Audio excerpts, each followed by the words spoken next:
video kali ini kita akan membahas tentang arsitektur komputer.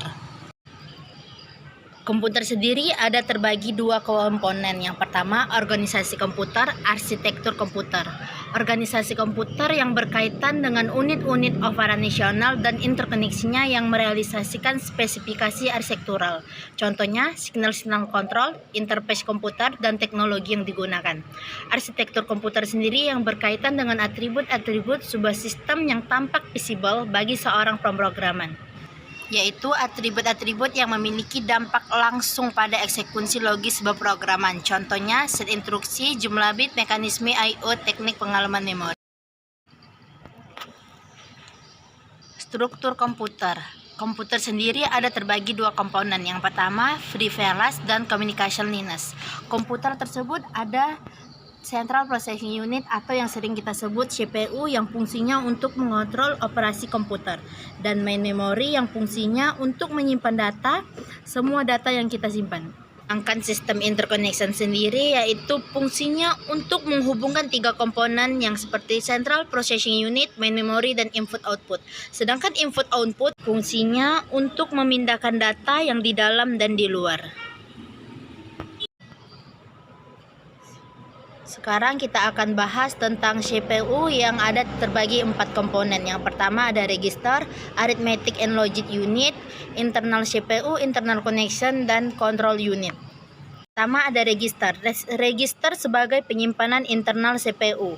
Arithmetic and logic unit atau yang sering kita sebut ALU yaitu fungsinya membentuk pengolahan data di komputer, dan control unit mengontrol operasi dari CPU dengan secara keseluruhan. Sedangkan internal CPU interconnection komunikasi antara tiga komponen tersebut. Selanjutnya, evolusi dan kinerja komputer. Pada generasi pertama, ciri umumnya yang pertama masih menggunakan tabung hampa atau vacuum tube, yang kedua program dibuat bahasa mesin, dan yang ketiga memori utama dibuat dengan teknologi, dan yang keempat ukuran fisik komputer yang besar, dan yang kelima membutuhkan daya listrik yang besar. Dan di sini ada contohnya ENIAC atau Electronic Numerical Integrator and Computer yang dirancang oleh John Mauchly dan John Prespak-Enkert di Universitas Pennsylvania, yang beratnya 30 ton, volumenya 15.000 kaki persegi, yang berisi lebih dari 800.000 tabung vakum.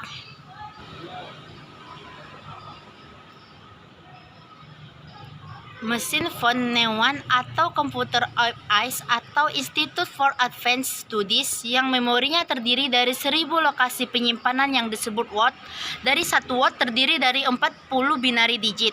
Satu word dapat juga terdiri dari 20 bit instruksi yang mana masing-masingnya terdiri dari 8 bit kode operasi dan memiliki 21 buah instruksi, dan di mana instruksi tersebut dibagi menjadi 5. Yang pertama data transfer, unconditional branch, conditional branch, arithmetic, dan address modify. Nah, di sini kita masih membahas tentang evolusi dan kinerja komputer, di mana yang prosesor dari CPU tersebut yang pertama ada main memory atau yang disingkat dengan M saja, dan arithmetic logic unit atau yang disingkat dengan CA, dan program control unit yang disebut dengan CCC, dan I/O augmented yang disebut I/O. Dan masuklah UNIVAC atau Universal Automatic Computer yang dirancang oleh Mauchly dan Eckert yang seperti gambar di samping. Produk pertama yang dihasilkan oleh mereka atau Eckert Mauchly Computer Company yaitu komputer komersial pertama yang dipasarkan, dan di samping ada gambar contoh komputer komersial yang pertama dipasarkan.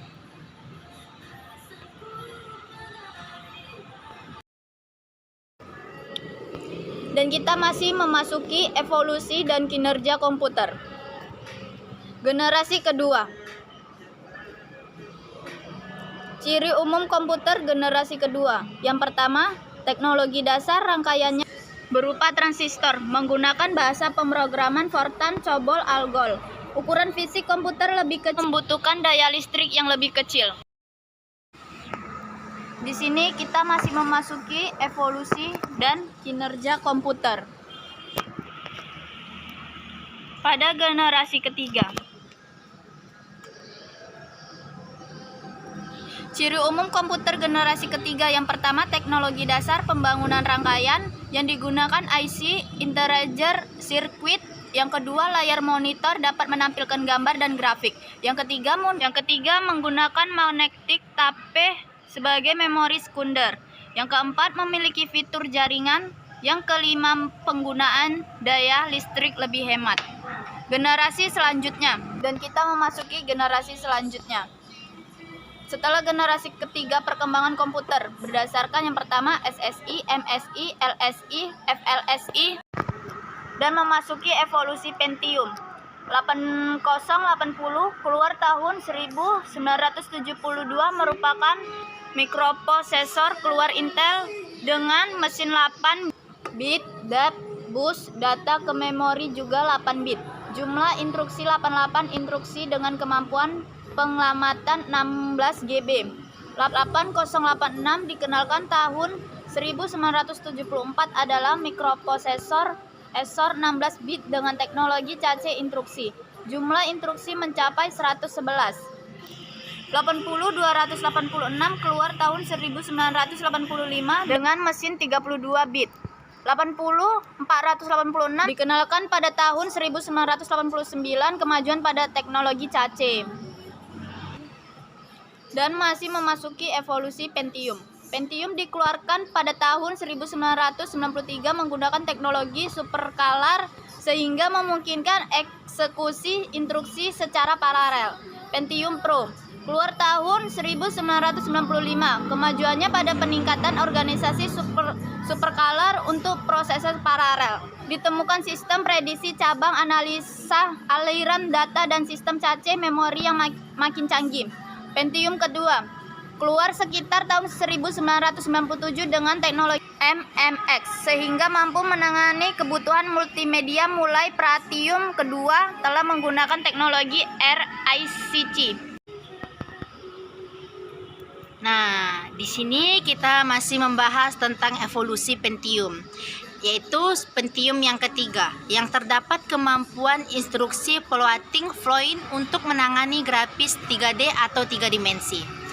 Pentium Pro, kemampuan floating point dan multimedia yang semakin canggih. Dan Pentium yang kedua memiliki kemampuan 2 unit floating point, 4 unit integer, dan 3 unit percabangan internet, streaming, dan 128 integer register. Dan selanjutnya masuklah materi kita ya. Selanjutnya tentang perancangan dan kinerja komputer, di mana kinerja adalah sebuah sistem komputer yang merupakan hasil proses yang melibatkan CPU, memori utama, dan memori sekunder. Dan our team, saya sendiri Julianti, Dan saya Windy Winata. thank you for watching. Bye bye.